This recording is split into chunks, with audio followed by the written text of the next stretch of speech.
This video is in defense of intactivists. Um, I specifically am thinking of one instance of Brother K, but I've seen other intactivists do this too, where they'll be either getting interviewed by a media organization or they're they're talking to probably somebody who is Jewish on the street, and they will confront them and say, well, what about religious circumcision, right? What about religious liberty? What about these people who have genuinely held religious beliefs? Blah blah blah, whatever. And the response that I saw Brother K give once, and other intactivists, he's not the only one, is, well, I'm talking about medicalized hospital male infant circumcision done by the medical community. And the critics will say, what are you doing? You're ceding the moral. You're ceding the moral point. You're ceding the morality. You're giving it away. Uh, there's no religious exception to genital mutilation. And I can see their point, and I used to be like this. First of all, Brother K was not, and these people, I haven't seen them a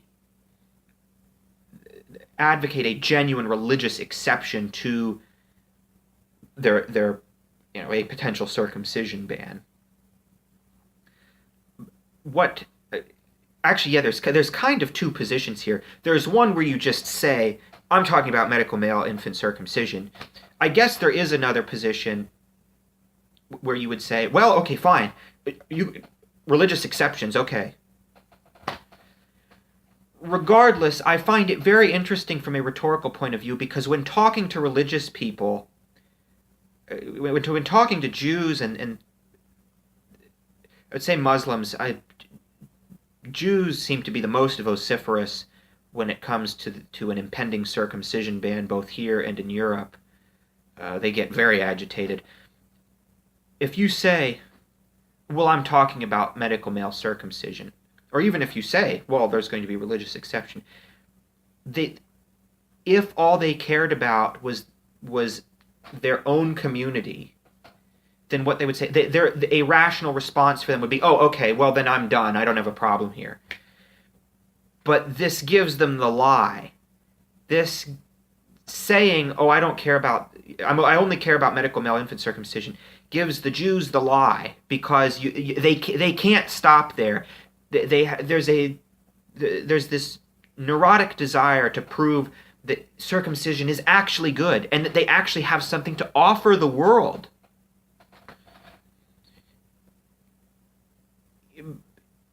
And so they can't stop. They won't stop.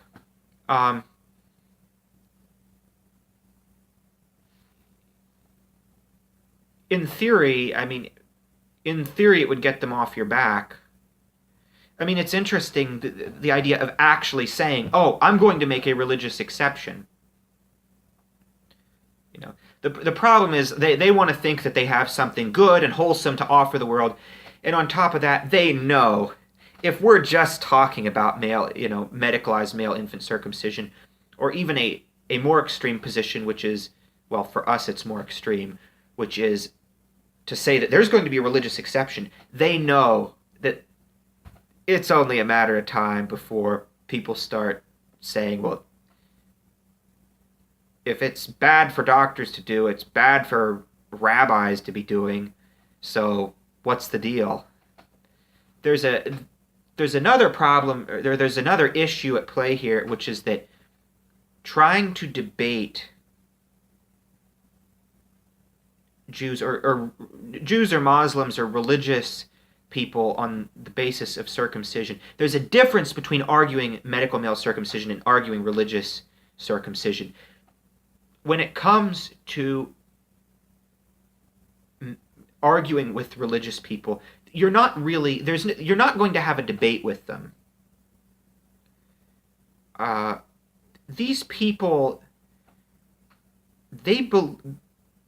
we value our overriding value is human rights and physical integrity. For these people, their overriding concern on this issue is the fact that 4,000 years ago, God told them to mutilate their children's penises. And it doesn't really matter,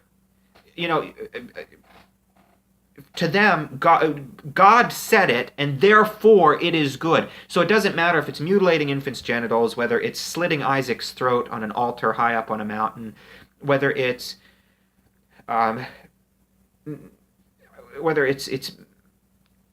mass murdering the Philistines, or burning Jericho and slaughtering its inhabitants, or committing a genocide against the Philistines or the Amalekites. It doesn't matter. God told them to do it, and therefore it's good. So when you're debating a religious person on the issue of infant circumcision, you're not having a debate. You're having a battle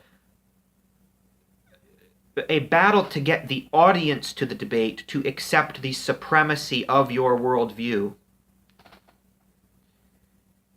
There's no debate there. At least when you're arguing male infant circumcision, you're arguing within the same worldview, ostensibly the same worldview that supposedly honors informed consent and physical integrity and all these principles of medical ethics. The pillars of medical ethics include informed consent, physical integrity or bodily autonomy. That's sort of the same principle. Proportionality of treatment, non-harm, primum non nocere, and do well, beneficence. And so, of course, we are the true believers, and we are criticizing them from the same worldview, and we're criticizing them from the fact that they are not abiding by their own stated principles and beliefs. That is the difference. And that's what complicates the matter. So even if you don't believe in an explicit religious exception to the, of course, long term, we are going to have a crackdown like you wouldn't believe. We are going to absolutely outlaw circumcision. But whether you believe in a tactical, temporary claim of, we're going to have a religious exception to the ban, or just the rhetorical use of the word. I'm not going to, we're talking about medical male circumcision. I totally defend the intactivists that do that. I can totally understand it. Arguing with religious people on the issue of circumcision is pointless to begin with. It might be marginally useful if you have an audience, and then you have to say essentially what I said, which is, we're not really debating right here, we're arguing for whose worldview is going to prevail. And for me, that's human rights and physical integrity. For him, it's his Stone Age, child-raping, genital-mutilating, mass-murdering, desert death god prevailing. And I think human rights and physical integrity need to prevail. So, tell me what you think. Talk about it in the comments section. Tell me what you think. Take care.